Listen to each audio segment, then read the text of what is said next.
संजीव जी, अभी कुछ दिन पहले देखा था कि सिटिंग मेयर चंडीगढ़ के धरने पर बैठ गए थे हाउसिंग बोर्ड के अधिकारियों के खिलाफ। क्या कहना चाहोगे, क्योंकि पहली बार ऐसा हुआ है कि सिटिंग मेयर ही धरने पर बैठ गए।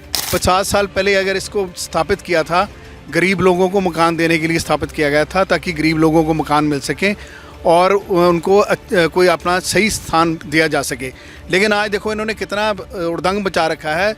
तोड़ फोड़ के नाम पे पूरे हाउसिंग बोर्ड के लोगों को परेशानी झेलनी पड़ रही है। जी, देखा जाए तो चंडीगढ़ प्रशासन भी मेयर का ही है, लेकिन मेयर उस दिन खुद धरने पर उनको आना पड़ा। हाउस छोड़कर वो मेयर आए, जिसके बाद अधिकारियों को उन्होंने फटकार भी लगाई इस पूरे मामले को लेकर। लेकिन लोग कहीं ना कहीं ये भी बोल रहे हैं कि वन टाइम सेटलमेंट की जाए। अब ये बहाना लगा रहे हैं भी चंडीगढ़ पंजाब हरियाणा हाई कोर्ट ने आदेश जारी कर दिया, उसके ऊपर ये एक्शन ले रही हैं।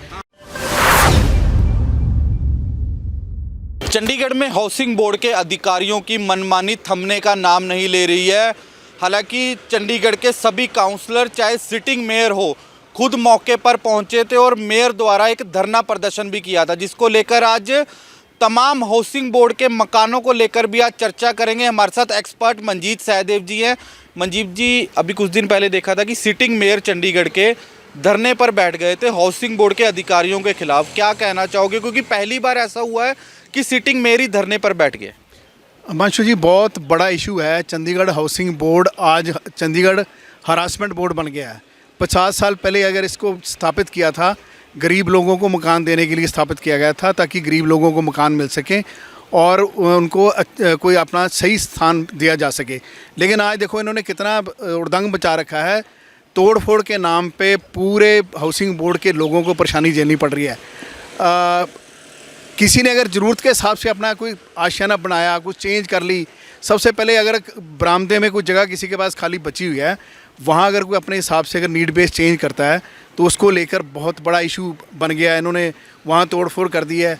अब जो नोटिस भेजे हैं उसके ऊपर देखो कितनी बड़ी बात है। आप खुद तोड़ लो, नहीं तो आपसे चार्जेस लिए जाएंगे, पैसे लिए जाएंगे, नहीं तो हम उसका फ़ीस आपसे चार्ज करेंगे। तो मतलब ये मेरे हिसाब से हाउसिंग बोर्ड की मनमानी है। और मैंने हिस्ट्री में पहली बार देखा है जब हर एक पार्टी का काउंसलर और सारी पार्टियां एकजुट होकर सड़क पर बैठी हुई हैं और सिर्फ ये लोगों को परेशान करने का जो डिपार्टमेंट है चंडीगढ़ प्रशासन को इमीडिएटली इसके ऊपर एक्शन लेना चाहिए। मंजीत जी, देखा जाए तो चंडीगढ़ प्रशासन भी मेयर का ही है, लेकिन मेयर उस दिन खुद धरने पर उनको आना पड़ा। हाउस छोड़कर वो मेयर आए, जिसके बाद अधिकारियों को उन्होंने फटकार भी लगाई इस पूरे मामले को लेकर। लेकिन लोग कहीं ना कहीं ये भी बोल रहे हैं कि वन टाइम सेटलमेंट की जाए। बिल्कुल हिमांशु जी, शुरू से ये बात चल रही है, नीड बेस जो पॉलिसी चल रही है, ज़रूरत के हिसाब से लोगों में चेंज करने पड़ते हैं, मकान बदलना पड़ता है। किसी ने छज्जा बना लिया, अगर आपने छज्जा नहीं बनाया, उसके घर में पानी आ रहा है, अगर खिड़कियों से पानी आ रहा है, उसके ऊपर भी एक्शन ले रहे हैं। फिर अगर जैसे आगे कुछ जगह खाली है, खाली जगह पे आवारा पशु आते हैं, लोगों को परेशानी होती है, उसने वो कवर कर लिया, वो भी वायलेशन में आ गया। अगर किसी मकान कमरा एक बना लिया, वो भी वायलेशन में ले रहे हैं। तो ये इनका पॉलिसी समझ नहीं आई है। अब ये बहाना लगा रहे हैं भी चंडीगढ़ पंजाब हरियाणा हाई कोर्ट ने आदेश जारी कर दिया, उसके ऊपर ये एक्शन ले रही हैं। हाँ, हाउसिंग बोर्ड के अधिकारियों को यही कहना है कि ये कोर्ट के आदेशों से सब कुछ किया जा रहा है। बिल्कुल, मैं कह रहा हूँ हाउसिंग बोर्ड 50 साल बाद क्यों जाग रहा है। इससे पहले कितनी देर पहले ये इशू चल रहा है। जब जो बना रहे थे तब ये कहाँ थे? जब ये कंस्ट्रक्शन होती है, शुरुआत होती है, तब भी इनके पास कंप्लेंट्स आती हैं, उसके ऊपर कार्रवाई क्यों नहीं करती है? सबसे बड़ी बात, हाउसिंग बोर्ड ने एरिया वाइज अपने जेई एसडीओ लगा रखे हैं जो हर एक कॉलोनी और उसको देख करते हैं।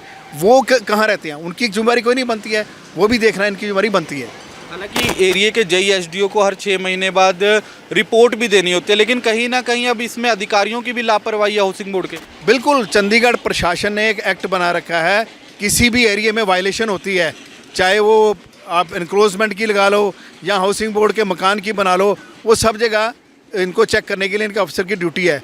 लेकिन यहाँ कहाँ है अफसर? वो रिपोर्ट कहाँ है? रिपोर्ट्स किसने दी हैं उसके ऊपर कोई कार्रवाई क्यों नहीं है? आज एक बल्क में आप सारे चंडीगढ़ के पूरे चंडीगढ़ के एरिया में आप नोटिस दे रहे हो। और मेरे हिसाब से हिमांशु जी 90% लोगों ने अपने नीड बेस के हिसाब से चेंजेस कर रखी है, जो कि मेरे हिसाब से वायलेशन नहीं बनती है। लोगों को उनका हक मिलना ही चाहिए। जी, हालांकि कल एक और फैसला भी आया है सुप्रीम कोर्ट का। जो वेंडर्स हैं, सुप्रीम कोर्ट ने कहा है कि वेंडरों को वेंडिंग जोन में शिफ्ट किया जाए। नगर निगम कमिश्नर को भी कहा गया, उन्होंने अब 27 तारीख को एफिडेविट देना। उस मामले को कैसे देखते हैं? हिमांशु जी, वो भी चंडीगढ़ प्रशासन का एक बहुत बड़ा खेल मैं कहूँगा। जो लोग तो बेचारे जिनकी अप्रोच नहीं है, उनको तो उस जगह पे वेंडर जोन बनाए हैं। आप आईटी पार्क में चले जाओ, वहाँ फुटफॉल है ही नहीं है, वहाँ पे लोग आते ही नहीं हैं। ऐसे कई जगह हैं जहाँ पर लोग आते नहीं जाते नहीं हैं, वहाँ पे इन्होंने वेंडिंग जोन बना दिए। नेचुरली फिर बंदा हरास तो होगा ही, वो कहाँ जाएगा वो? तो ये लोगों को परेशान करने वाली बात है। अब सुप्रीम कोर्ट ने बहुत ट्रैक्ट की है, जिनके पास लाइसेंस है उन्हें जगह दी जाए। जगह कहाँ दी जाए? जिनके जानकार हैं उनको 22 में 17 में दे देंगे, बाकियों को चल तू ऐसी जगह पे जाते हैं, आइसोलेटेड जगह पे जगह दे देते हैं। लेकिन वेंडिंग जोन में करोड़ों रुपया नगर निगम ने खर्च कर रखा है। मैं मानता हूँ कर रखा है, लेकिन जब एक प्लानिंग बनती है, प्लानिंग उस हिसाब से बनाई जाए।